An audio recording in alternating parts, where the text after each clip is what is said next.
Hey there, what's up, guys? Hey, I like to think that even in the cesspool that is Twitter, occasionally you will find some interesting discussions and some things that I suppose we could term maybe not diamonds, but at least somewhat interesting.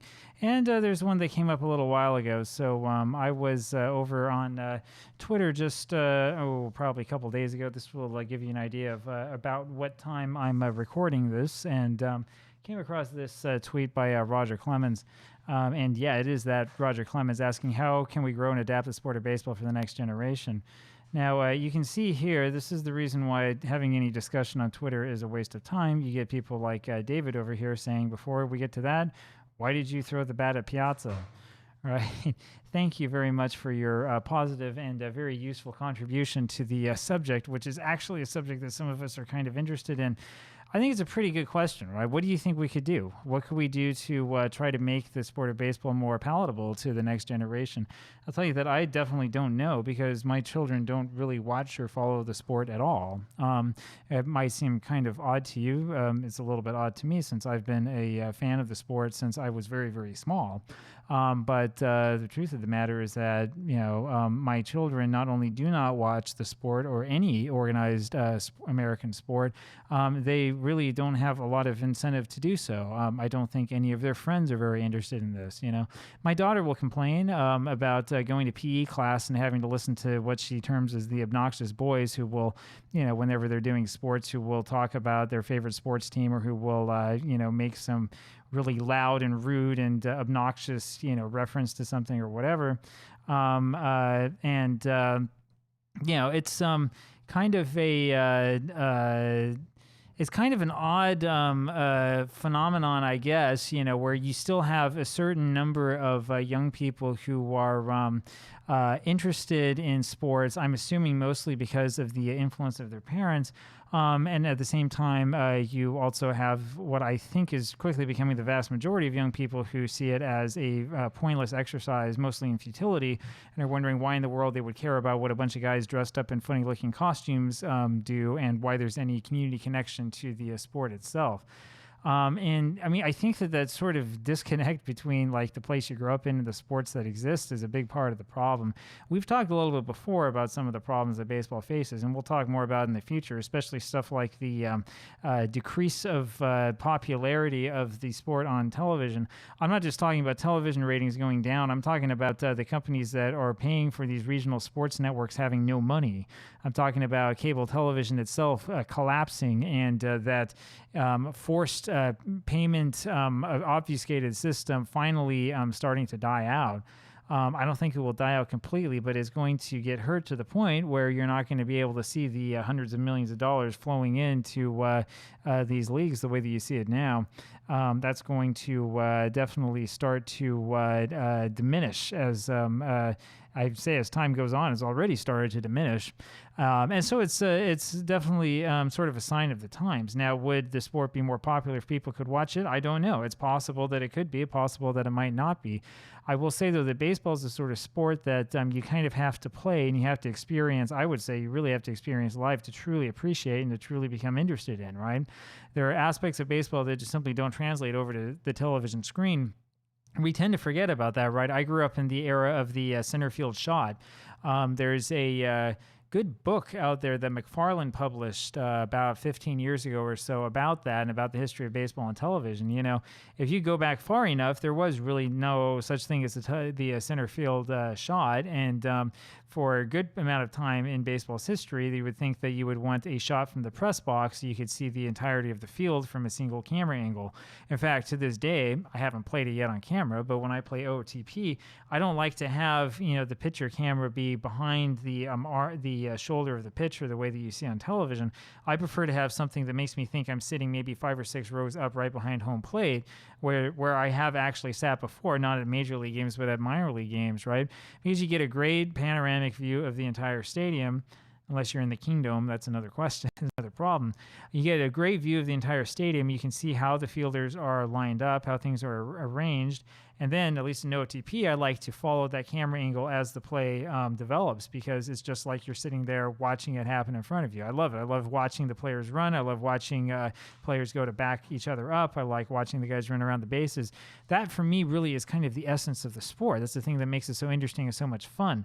You don't see a lot of that on television, right? Baseball, the way it's televised, is very much up close and personal. I used to think when I was a kid that was because of Fox Sports and its intervention, and then I spent a lot of time watching old games from the 80s and realized that no, that actually began with NBC, which we don't want to criticize, right? We like how NBC did the World Series back then, and so then we start to shut up about how much we hate seeing up the guy's nostril before the pitch comes in. But the thing that has died off in baseball broadcasts over time, for the most part, are those sweeping sort of panoramic views to give you an idea of where the defenders are and what things are going on, right?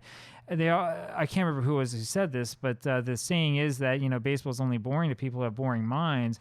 And I definitely understand that, but I will say that the way that it's broadcast on television will seem pretty boring after a while, because all you see are close-ups of players. You don't see how they relate to each other. You don't see how the guy is fielding. You don't see where exactly he's located. You don't see, the way that he runs after the ball one way or another. Right, so much of fielding is positioning, and yet, if we are not going on to specific, hardcore fan websites to look at baseball fielding, if instead we're watching the sport as it is presented as a commercial product, we have a hard time seeing how players are positioned because nobody shows it. In fact, you could be excused for missing good chunks of the defensive shift era that we went through. I don't know if we call it an era so much as a trend, because in many of those broadcasts, there was no panoramic view of the shift.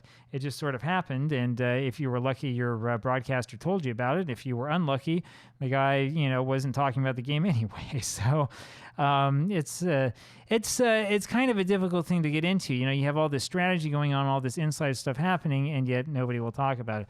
I mean, could you imagine watching the NFL without like John Madden or without his influence, right? Could you imagine, watching these plays unfold and having no idea, about blocking patterns, having no idea about how defenders are lining up, having no idea about guys who just made a big block or had a real big hit that allowed the running back to get that hole? I mean, it would be very, very difficult to watch if you didn't have at least some sort of insight, and something that's showing you exactly what happens. I think that's one of baseball's problems. Stuff like that is so hard to pick up on television. At least in football, you have the camera angle that's zoomed out a little bit, and you have nice replays that show you good angles of the field. In baseball, it's all zoomed in, and it's all trying to make the action seem like it's closer to you at home. It's a frustrating thing. I don't think that we necessarily can blame all of baseball's woes, though, on the way that the sport's marketed on television. I think that there are other problems as well. When I grew up, for example, I grew up in the suburbs. There was a big park right behind my house. I mean, not huge, but it was big enough so that you could play baseball, and we tried every once in a while. But the problem is we didn't have enough kids, right? To have a game of baseball that's meaningful, you need to have at least 18 kids, right? We would maybe get like 5 or 6 kids together, and then it's no fun. So, okay, you have one guy pitch, and you kind of want to pitch so that the hitter will hit the ball because you don't have enough people to catch and nobody's got equipment, right? And so if you swing and miss, then you got to run back and grab the ball and throw it back and find where you were before and go and stand there again. And then if you hit the ball and it's not at any fielders, then people are going to be running after the ball, all day long. It's just not as much fun, right? It's a problem, right? So what we used to do when I was growing up is we'd go and we'd play pickup basketball. I remember doing that a lot in the summer, right? Having these games of like 3-on-3 that we would play, for hours on end until we finally couldn't walk anymore. And that's a lot easier, right? All we need is, a driveway and a basketball hoop on the edge, and we pretty much had enough space, and we knew how to make the rules up so that, you had to backcourt it. We knew where our imaginary three-point line was and all that other stuff, It was pretty easy and simple to play, and we didn't have to have a bunch of equipment either. We just had to have a ball, and someone had to have a hoop. I mean, I know that this is, something that has come up before in the past, but that's a big part of the reason, I think, why things are not the way that they once were. I think it was a lot different back in the days when you had larger families, more children, and maybe a little bit more space to play the sport. Baseball is not the sort of sport that deals all that well with city environments. American football doesn't deal too well with it either, but it's pretty common still. I mean, everywhere I've gone to see guys go out and just throw the football around a little bit here and there and have some fun, right? Baseball is not necessarily the same sort of sport, right? You might see kids go out and play catch together, though it's a really rare sight. But you're not going to see a kid pitch to another kid with nobody behind him because you got to run after the ball. What's the fun in that? Anyway, a little bit of sort of what's been on in my head. I've always thought that baseball would probably be more popular if at the youth level you didn't have so much organization, if you didn't have so many adults involved, because the adults being involved in the championships and all the driving around, and we have to go here to this tournament and that tournament and so on and so forth. That can be exhausting, not just for the parents who have to drive around, but also for the kids who are part of it, right? And so I figure that, well, maybe if you got rid of that, it'd be a little bit more organic and a little bit more fun for people. But then again, I don't know. I don't know if anybody would play if you got rid of the ability to have organized baseball tournaments and, adults living through their children the way that tends to happen. It's a real difficult question. It's a real difficult problem. I've been worried for a while now that baseball will eventually go the way of sports like horse racing, where it turns into a sport that is full of tradition and that does have some people who pay attention to it, but for by and large, the American public in general doesn't seem to care. It looks like baseball, though, it's still trying to turn itself into the NFL with expanded playoffs and all that stuff. It looks like baseball is pretty set to go down that path of sort of becoming something of historical significance, but of modern irrelevance. And I'm not really seeing where the big changes are going to come. Look, I mean, you know how this is. I've talked about this before. We talk a lot about modern statistics. We talk about sabermetrics. We meme on people for either being boomers about it and liking old statistics, or, being so interested in expected, what was it called? XWOBACON, expected weighted on base average based upon contact numbers or whatever. So interested in that you don't look at what the player actually did, right? I mean, we meme on this back and forth. We argue with each other, but we're on a sinking ship, right? That's not the biggest problem in the game. It doesn't really matter how you're measuring stuff. And, as much as I like to, poke fun at Joey Gallo, he's not quite one of a kind, but he's very, very close to it. There's not a whole ton of players out there who are playing like him, right? But that's not the problem that the game faces. The problem the game faces is that, by and large, young people in this country and in other countries are not paying attention to baseball.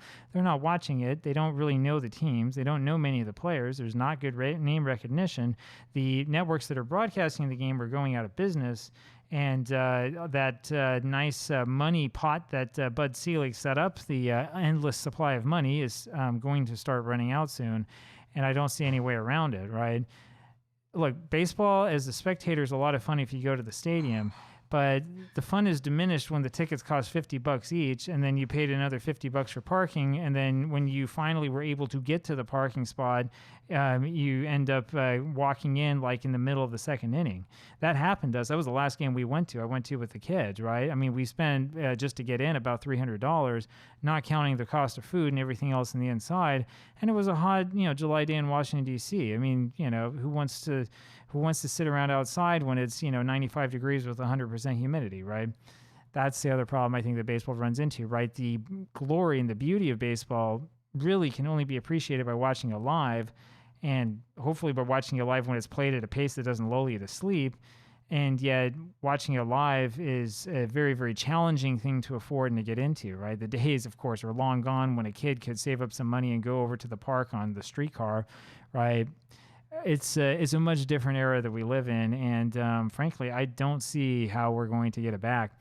Apologies for the pessimism here, but I don't see much of a solution coming. I think that this problem is only going to get worse.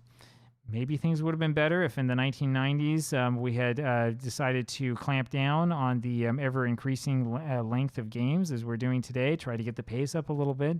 But that's not really what the problem is.